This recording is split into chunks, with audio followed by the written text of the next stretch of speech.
नमस्कार। कभी सोचा है कि कुछ जीव इतने लंबे समय तक कैसे जी लेते हैं, जबकि कुछ की जिंदगी तो बस पलक झपकते ही खत्म हो जाती है। आज हम अमरता के इसी जैविक रहस्य के अंदर झांकने वाले हैं, तो चलिए पता लगाते हैं। अब जरा इस सवाल के बारे में सोचिए। सुनने में ये किसी साइफाई फिल्म जैसा लगता है ना, कि अगर इंसान बच्चे पैदा करना बंद कर दे तो क्या हम हमेशा हमेशा के लिए जी सकते हैं। ये एक बहुत ही चौंकाने वाला आइडिया है, लेकिन इसका जवाब सीधा बायोलॉजी के पन्नों में छिपा है। तो बस यहीं से हमारी आज की पड़ताल शुरू होती है। ये कोई मनगढ़ंत सवाल नहीं है, बल्कि एक गहरी बायोलॉजिकल पहेली है। एक ऐसी पहेली जो हमें जिंदगी के सबसे बुनियादी नियम समझा सकती है। असल में यहाँ बात किसी जादू टोने की नहीं हो रही, बल्कि रिसोर्स मैनेजमेंट की हो रही है। सोचिए, हर जिंदा चीज के पास एक सीमित एनर्जी होती है, एक बजट की तरह, और वो उस एनर्जी को कहाँ और कैसे खर्च करती है, बस उसी से जिंदगी और मौत का खेल तय होता है। तो चलिए समझते हैं कि जिंदगी का ये सौदा आखिर है क्या। कुदरत हर जीव के सामने ना एक चॉइस रखती है, एक ऐसा सौदा जिस पर हर किसी की जिंदगी टिकी हुई है। इस आइडिया को साइंस की भाषा में डिस्पोजेबल सोमा थ्योरी कहते हैं।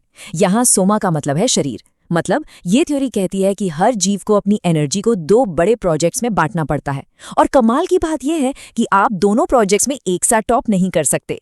और ये दो बड़े प्रोजेक्ट्स हैं। एक तरफ है अपने शरीर का रखरखाव, मतलब सेल्स को रिपेयर करना, बीमारियों से लड़ना, खुद को जिंदा रखना, और दूसरी तरफ है रिप्रोडक्शन, यानी अपनी नस्ल को आगे बढ़ाना, अपने जीन्स को अगली पीढ़ी तक पहुंचाना। तो सबसे जरूरी बात यह है कि ये एक तरह का ट्रेड ऑफ है, एक समझौता। अगर कोई जीव अपनी सारी की सारी एनर्जी शरीर को हमेशा के लिए नया और परफेक्ट बनाए रखने में लगा देगा, तो फिर रिप्रोडक्शन के लिए क्या बचेगा? कुछ नहीं। और अगर सारी एनर्जी रिप्रोडक्शन में झोंक दी, तो शरीर तो अपने आप कमजोर पड़ने ही लगेगा। चलिए अब देखते हैं कि ये थ्योरी असल दुनिया में कैसे काम करती है, क्योंकि प्रकृति में हमें इस सौदे के कुछ बहुत ही जबरदस्त उदाहरण देखने को मिलते हैं। जरा पैसिफिक सैल्मन मछली के बारे में सोचिए। वो अपनी जिंदगी की पूरी ताकत लगाकर अंडे देती है और उसके तुरंत बाद मर जाती है। या फिर वो मादा ऑक्टोपस जो अपने अंडों की हिफाजत करते करते खुद को भूखा मार लेती है। और ये एंटेकिनस, ये छोटा सा जीव तो रिप्रोडक्शन में इतनी एनर्जी लगा देता है कि उसका पूरा इम्यून सिस्टम ही बैठ जाता है। ये सब इस बात के पक्के सबूत है कि रिप्रोडक्शन को प्राथमिकता देने की क्या कीमत चुकानी पड़ती है। और ये एक लाइन मानो पूरी कहानी बयां कर देती है। इवोल्यूशन की नज़र में शरीर का मकसद अमर होना है ही नहीं, उसका असली काम तो बस जीन्स को सेफ्टी के साथ अगली पीढ़ी तक पहुंचाना है। शरीर तो बस एक गाड़ी है। अब सबसे बड़ा सवाल कि क्या ये कठोर नियम हम इंसानों पर भी लागू होता है? क्या हमारा शरीर भी इसी तरह के एक सौदे पर चल रहा है? और जवाब है हाँ, बिल्कुल। बस फर्क इतना है कि इंसानों में ये प्रोसेस बहुत धीमा और कम ड्रामेटिक होता है। जवानी के दिनों में हमारी एनर्जी का ज्यादातर हिस्सा ग्रोथ और रिप्रोडक्शन की तरफ चला जाता है।